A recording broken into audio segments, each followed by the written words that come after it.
So we have the Illuminati. Now the Illuminati was established in 1776 by a fellow named Adam Weishaupt. In 1773, he was commissioned by one of the Rothschilds, House of Rothschild, to put together an organization called the Illuminati.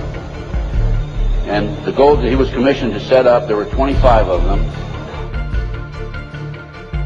Number one was men are inclined to evil rather than good. Number two goal and issue was to preach liberalism. Number three, use the ideas of freedom to bring about class wars. That's what we're doing today. Number four, any and all means should be used to reach our goals as they are justified. Number five, their rights lie in force. We're talking about the Illuminati rights lie in force. Number six, the power of our resources must remain invisible until the very moment when it has gained the strength that no cunning or force can undermine it.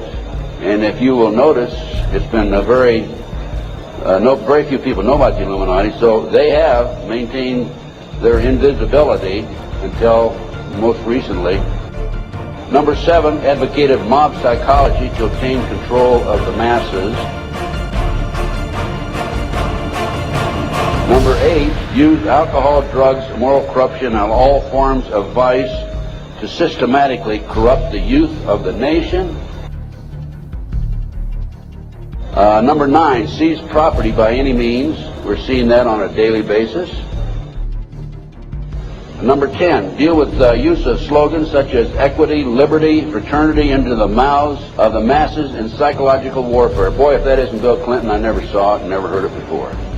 That man is unbelievable. As former Congressman Dennemeyer describes him, he's a draft-dodging, womanizing, pathological liar. And he certainly fits into item number 10. Number 11 dealt with war. Number 11 theory and goal. In 1773, Adam Weishaupt set down policies that were publicly announced in 1939, folks. 1773, publicly announced 1939 by Britain and the United States. And the war should be directed so that the nations on both sides are placed further in debt and peace conferences conducted so neither combatants obtain territorial rights. Yalta. Perfect example. Stalin, Roosevelt, Winston Churchill after World War II. Number 12. Told those present that they must use their wealth to have candidates chosen to public office who would be obedient to their demands and would be used as pawns in the game by the men behind the scenes. The advisors will have been bred, reared, and trained from childhood to rule the affairs of the world. We have that today without any question. The men behind the scenes. Number 13, control the press. I documented that the mainstream media is being controlled by the big power people, by the phony politicians, by the bureaucrats, without any question about it. Number 14, their agenteurs will come forward after fomenting traumatic situations and appear to be the saviors of the masses when they are actually interested in just the opposite, the killing of the masses.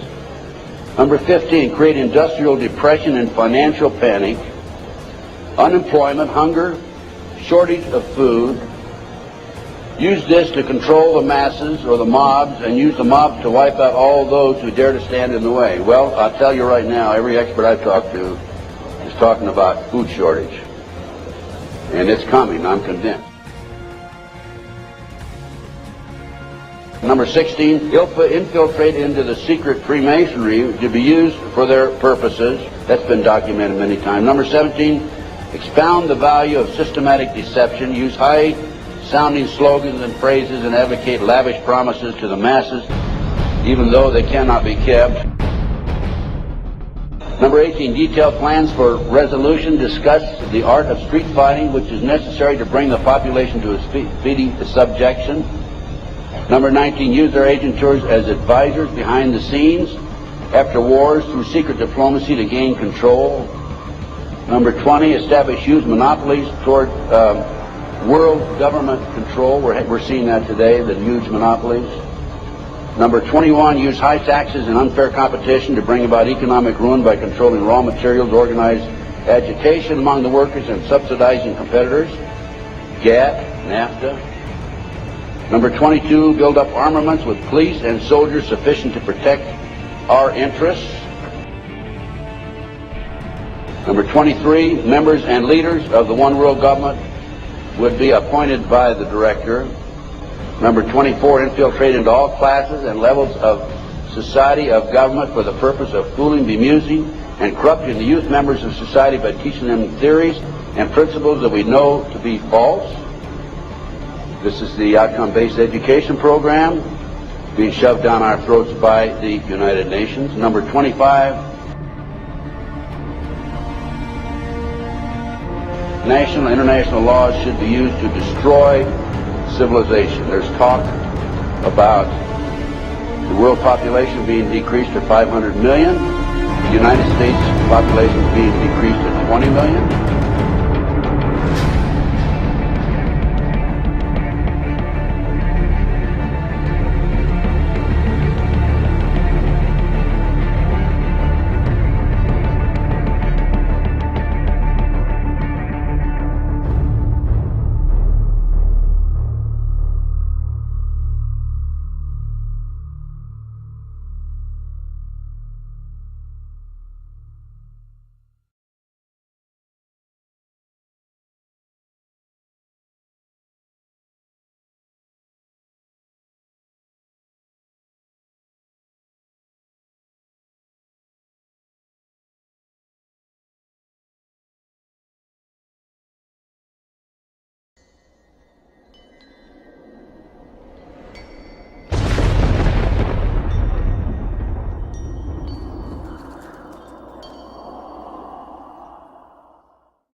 This material is not normal thermite. That's the other thing that really needs to be understood. Anybody could make normal thermite. You can get the ingredients, you can mix them together, you can make them. Any kid could basically do it if they knew the recipe. This material is composed of, the real key ingredient that I don't think anybody else could really make in a convenient way is the nano aluminum. It's a controlled substance. I could go buy it, but the government limits how much I can buy of it.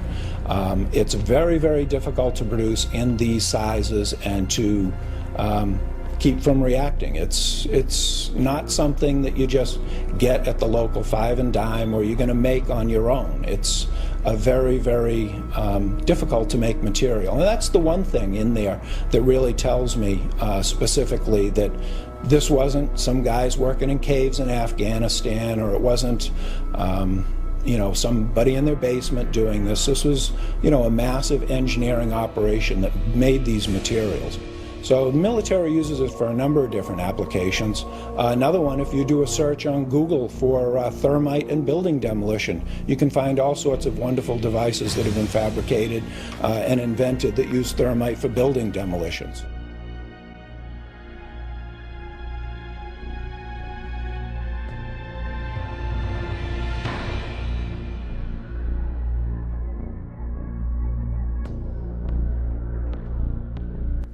An example would be that in 1984 there was a patent issued for thermite cutter charges to be used in building demolitions that could shoot molten iron through the structural steel in milliseconds.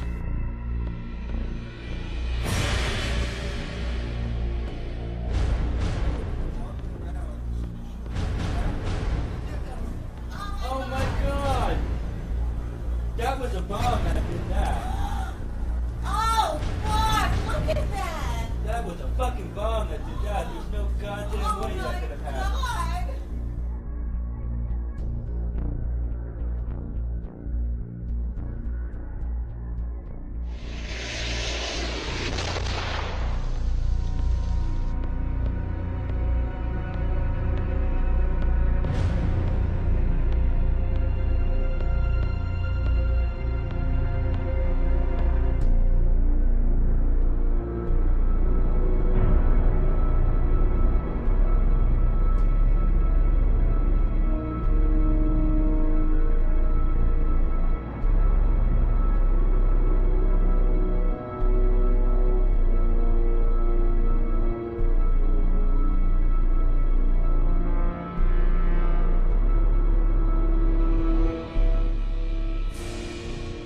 You can imagine when you assemble these chemicals on a large scale, the amount of heat that you generate.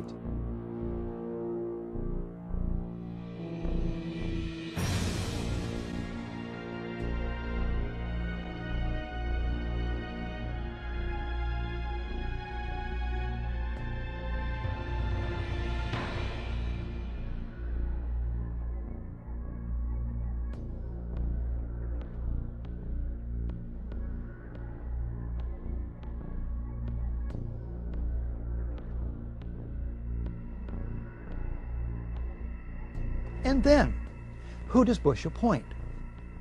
He appoints Henry Kissinger. Naming Kissinger sets a new standard for cynicism, or for being out of touch, or both. A New York Times editorial suggests the choice was to contain an investigation the White House long opposed. But Kissinger at least is an expert on the date September 11th. It was on that day in 1973 that the CIA-assisted overthrow of the democratically elected government of Chile takes place, masterminded by Kissinger for Richard Nixon. President Salvador Allende is murdered.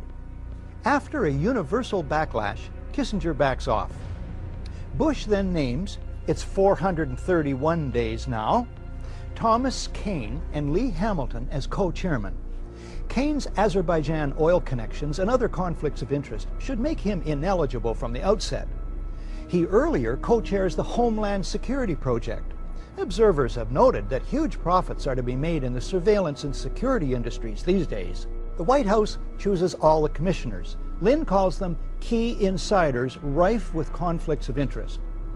The White House brazenly appoints as the executive director one Dr. Philip Zelikow, a right-wing Republican hawk deeply involved in the Bush circle, a member of the Bush-Cheney transition team, and a National Security Council advisor with Condoleezza Rice under Bush 1. The Bush White House did everything in its power to derail an open inquiry. Then, when faced with its inevitability, the president and his aides sought to limit its scope, its access, and its funding. This commission was about as independent from White House control and manipulation as the abused prisoners at Abu Ghraib were from their jailers. The White House releases only 25% of 11,000 documents requested. It blacks out portions of the released documents, resists requests that the administration officials testify under oath, and tries to rush the commission's deadline. Bush and Cheney meet the commission. But it is behind closed doors. They refuse to testify under oath. No tape recorders are allowed. No transcript is allowed. Bush makes no opening statement, and those taking notes must submit them to security personnel. My administration will not talk about how we gather intelligence, if we gather intelligence, and what the intelligence says. I will not discuss. We will not discuss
number of North American fighter aircraft into Canada and Western Alaska and Northern Alaska in a mock Cold War hijack exercise.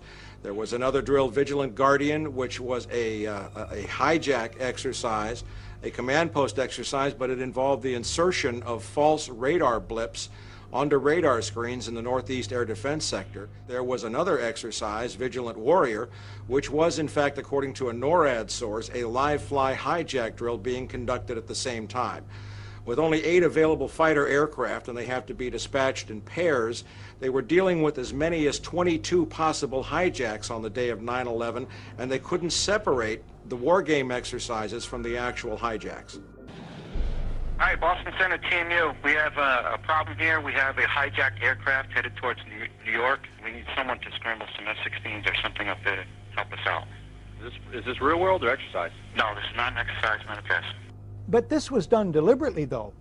These war game exercises were apparently very well planned by someone who I will show, I believe, was Dick Cheney in the United States government, to deliberately confuse FAA, NORAD, and U.S. Air Force fighter response to fulfill a prophecy that another man had once said, "Let one happen and stop the rest."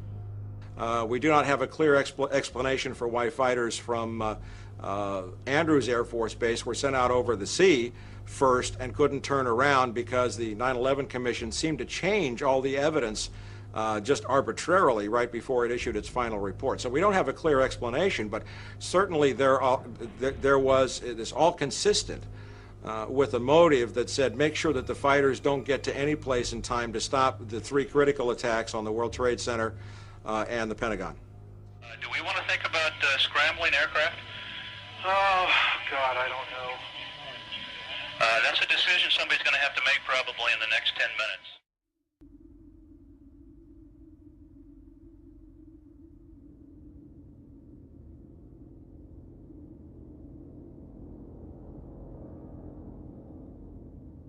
You know, it might have appeared that way, but from my close-up inspection, there's no evidence of a plane having crashed anywhere near the Pentagon. The only site is the actual site of the building that's crashed in, and as I said, the only pieces left that you can see are small enough that you could pick up in your hand. There are no large tail sections, wing sections, a fuselage, nothing like that anywhere around, which would indicate that the entire plane crashed into the side of the Pentagon. Something started to fire with some explosion at the Pentagon not long after the 2 World Trade Centers. Did you see anything flying overhead just before this explosion? We can't see exactly where the source of the explosion was, but you could hear it very clearly with a loud boom. Tower 2, the first one. This is all New York now. Michael, if you can hear me, we just heard another explosion down at the Pentagon building. We just heard another loud explosion down at the Pentagon building just seconds ago. Another explosion of some sort. Now, it could be a secondary explosion here from something happening, but we just heard a loud pop just as you were coming to me. It seemed to be on the east of here. I can't tell what it is. It might be something that's secondary to this, because we had a number of small explosions after the fire occurred. We're not talking about something that's entertaining or sensational. We're talking about your government, where you live, your country, your freedoms. Right. And what we're talking about here is things which you see every day.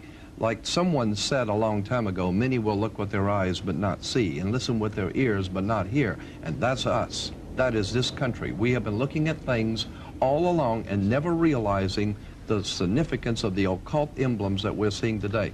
Okay. We're talking about a global government that's in existence right now. We're not talking about a nation that is going, we're talking about a nation that is gone. We do not control the government of the United States of America.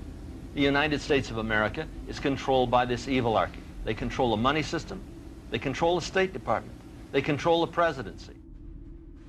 The seal that we have on an American dollar bill is an occult seal of an occult society pursuing an occult agenda.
an organization called the Illuminati. And the goals that he was commissioned to set up, there were 25 of them. Number one was men are inclined to evil rather than good. Number two goal and issue was to preach liberalism. Number three, use the ideas of freedom to bring about class wars. That's what we're doing today. Number four, any and all means.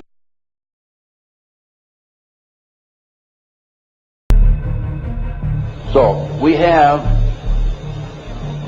the Illuminati. Now, the Illuminati was established in 1776 by a fellow named Adam Weishaupt. In 1773, he was commissioned by one of the Rothschilds, House of Rothschild, to put together